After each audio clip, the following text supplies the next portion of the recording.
itself in the foot, not just once, not just twice, but over and over again. And it even intrigues me more when I find the banner holders, those that are signalling what is right and what is appropriate for the Liberal Party, come out and decide to chop its head off. Now, recently, Sky News, organisation established by Rupert Murdoch in order to propagate his version of the world, has decided that the Liberal Party is not all that it should be. And this actually is concerning Moira Deeming and the decision by the Liberal Party in Victoria to, I guess, assassinate her, to put it mildly. And so, but how does Sky News respond? What's important to them about this? And I wonder how they feel when the dagger is pierced into their back and twisted and turned in a way that makes them not only feel uncomfortable, but feel like the very thing that they fight for is dying.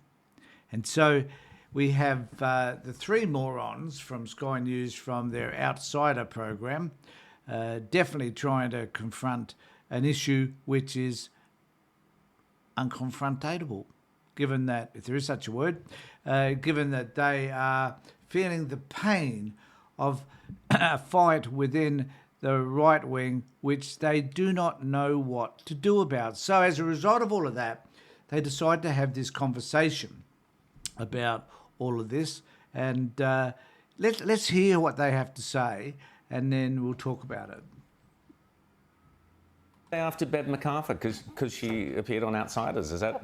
I mean, anyone who is remotely actually conservative or centre-right or having any sort of an impact in the supposedly centre-right opposition is under attack. They are not welcome. Renee Heath, they tried to get rid of her during... I find this interesting because this is a little bit about how the Liberal Party are struggling to find their position, that they don't know where they sit.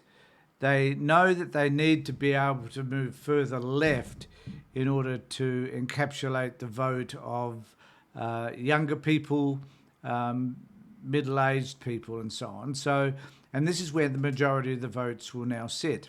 So they don't know what to do about that. They don't know how to attract those particular people. So what we see is this fight with John Pesutto, the leader of the Liberal Party in Victoria, trying to sort out how to get rid of the trash, how to eradicate the party from the extreme right wing that no doubt will cause continual disruption come the next election. The election, because her father's part of some religious order. I mean, it is absolutely absurd, and they are just guaranteeing a very polarising premier, a premier who's engulfed in multiple scandals right now. He's as safe as houses. If there was an election today, he'd win even with a bigger margin. It amazes me that they don't look at this and think, well, what does Dan Andrews do that makes him so popular? And there may be some things that are questionable. Guess that's open for debate. It happens with all politicians too. But in this particular instance, they're failing to understand that Dan Andrews has, in general, a moral compass that determines which direction he and his party are going. And the populace like it, in fact. Staggering, James. I mean, how the Liberal Party, it's pretty clear they should be getting behind Moira Deeming and saying, yes, we support you, we are here. Well, they're making the same mistake ScoMo made with Catherine Dees. They're making the same mistake ScoMo made with Catherine. So what they're saying is that the Liberal Party should support the notion that she attended a rally and in which there were neo-Nazis, so it was an anti-LGBTQI plus rally, and an anti-trans rally, basically, and that she stood up with the neo-Nazis and spoke to the group about her beliefs in relation to LGBTQI plus communities. And it didn't go down too well because it appeared that she was supporting Nazis and their radical right-wing views. She has since come out and stated that that wasn't the case, but the reality is you should not have been there in the first place, because just by being there, it indicated your position. And so the Liberal Party felt offended by that, and rightfully so, and they've chosen to take action against her. And it appears that no matter what she does, no matter how she pleads her case, no matter whether she threatens legal action or whatever she might choose to do, the Liberal Party is saying we've had enough of this crap and we want to get rid of these sort of people from the Liberal Party because they are damaging to us. Now, in the past, they haven't been damaging to their brand at all, and certainly people like Moira Deeming belong in One Nation, probably more so than they do with with the Liberal Party. And perhaps if she's kicked out of the party, she might join up with One Nation. I don't know whether they have any members in the Victorian Parliament, but so this is an alternative for her. But whether she takes that position or not remains to be seen. There is an interesting article, if I can find it, in the Australian in the ABC paper, and I'll bring this up, whereby Victorian leader John Pesutto confirms he will back Moira Deeming's expulsion, and this is what he had to say. I already feel that there is a growing sense of unity that we need to reform. I'm leading that reform project. It will take some time, so I'm asking Victorians to bear with me as a new leader as I bed down those reforms. Reform isn't easy. And often when you're reforming, there can often be a small group, in this case there is a small group, determined to thwart that process. But let me make it clear, as a new leader, I intend to reform the Liberal Party with my colleagues, and I know overwhelmingly they support me in that endeavour. So there he is suggesting that his aim and his goal is to be able to reform the Liberal Party in his state. And it's just a reminder in this article that she was suspended from the party room in late March after attending an anti-trans rights rally organised by people Mr Pesutto said had ties to neo-Nazis. The 9-month suspension was a softening of the initial motion. The events of that closed meeting are again in focus more than a month later, with internal tensions splitting into the media and public. So there's more relevant bit down here. Given that the leadership did not make the statement of exoneration or confirm my return, and that no mediations or even any minutes exist to settle this dispute, I have advised my lawyers to prepare a legal challenge over my suspension. She later on, I think, declares that this isn't the case. So I don't know why she said it if it's not. I've never once considered suing the Liberal Party, and reports that I have or plan to do so are false. She says also on Sunday that the 5 MPs who moved the expulsion motion were these particular dudes here.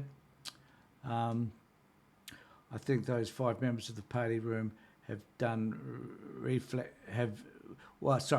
I think what those 5 members of the party room have done reflects the concerns that many in the party room, including myself, share about needing to resolve this. He said, this is Pesutto. And so they asked to clarify whether a legal threat was made by Ms Deeming. There was no threats made on Thursday last week. There was growing concern in the organisation that it was now the 2nd expulsion motion for Ms Deeming, and that he expected there to be some organisational response to any of that. And back to these characters, this is what they further had to say about that, now that you've got a little bit of background. Catherine Deves are making a lot of the same mistakes Dom Perrottet made here in New South Wales. You know, on steroids. I mean, well, yeah, I mean, it's obviously Victoria's. You know, you take this to the absolute, furthest extreme of this. You've got somebody like Dan Andrews now. People call him Teflon, and say, "Oh, it's Teflon Dan Andrews." Nothing. Well, it's because no one is actually throwing anything at him. I mean, with all of the things that we have spoken about on this program, that Rita, I know you have spoken about on your program, and one of the reasons why they haven't thrown anything at him is that there are some unfounded allegations, and they go back to an incident where his wife hit a cyclist or something. and how he endeavoured to cover that up, whatever. But the Liberal Party, as I said earlier, keeps shooting themselves in the foot because they keep having dilemmas, issues within their own party about who they are, what they stand for, and actually who do they represent. And as a result of that, they are creating the problem, and there's no space to discuss policy and other issues in the state in relation to the Liberal Party in particular, who are the primary opposition. So Dan Andrews tends to get away with whatever he likes, simply because no one is challenging him, and I do agree with him on that, but they should be. You know, a good government depends upon good opposition. At this moment, they just don't have any of that in Victoria. That this guy is still politically viable is amazing. You know, the IBAC report, all of the continuing questions around that car accident a while back, you know, that none of this has affected his popularity in the polls is a sign, not that the Victorian people are, you know, somehow there's something wrong with them. No, the problem is that they have not been given anything close to a viable alternative. No. And, you know, opposition. a lot of the insanity that people like Moira Deeming call out on a regular basis, normal people agree with, right? Normal people agree with it. And then to have people like John Prosciutto going out there, and that's what he's prosciutto to me. And to You're think that, defaming prosciutto. oh, that's right. Well, anyway, It's unfair. fine, John Exactly. Pancetta. Italian. Anyway, and the morons just carry on with more of their moronness. So if you're going to develop a fair and reasonable opposition, you need to make sure that you know who you are and you know what you stand for. This is the problem, not just within the Liberal Party in Victoria, but also the Liberal Party in New South Wales, Liberal Party federally in particular with Dutton. So until you work out who you are, you will never, ever be able to gain the representation that you want in order to govern.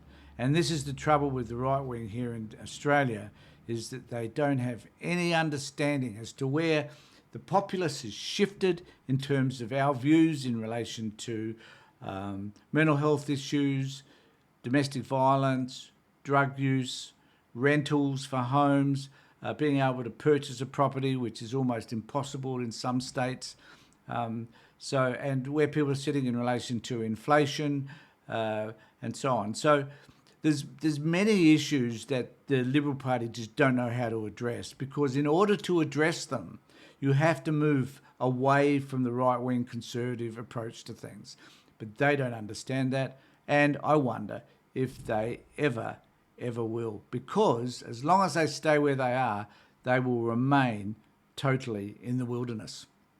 Look, thanks for being with me, everybody. If you want to have a conversation with me, contact me at the email address below. And I do urge you to subscribe to my YouTube channel just to bring up the subscriptions for me. Thanks, everybody.